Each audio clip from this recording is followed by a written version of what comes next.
గాయత్రికి మాధవ్కి పెళ్లి చేయాలని చెప్పని మహా కోరిక అయితే ఈ రోజుతో కూడా నెరవేరిపోతుంది. ఇంకా గాయత్రి తనంతట తానే ఇంక ఇంటికి వచ్చి నైట్ అయితే బావ ఇంతకంటే నాకు వేరే దారి దొరకలేదు అన్నట్టుగా ఇంక నన్ను పెళ్లి చేసేసుకో బావా, నేను ఆ పెళ్లి నేను చేసుకోలేను, నా మనసును చంపుకొని నేను బ్రతకలేను అన్నట్టుగా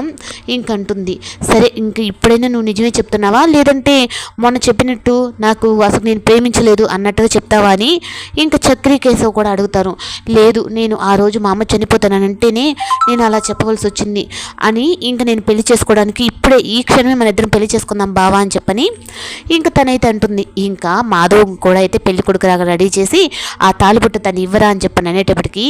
ఇంకా మన అందరి ముందే తన మెడలో తాళి కట్టాలి అని చెప్పనని కోరిక అయితే ఇంకా గాయత్రి మెడలో అయితే తాళి కట్టేస్తాడు. ఈ లోపల తాయారైతే వచ్చి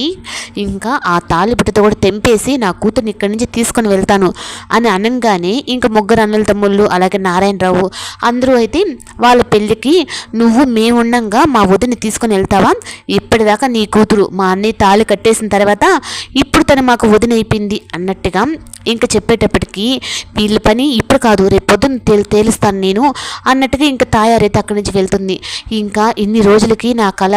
నెరవేరింది, నా భావన నేను పెళ్లి చేసుకున్నాను అన్నట్టుగా ఇంకా గాయత్రి అనేటప్పటికీ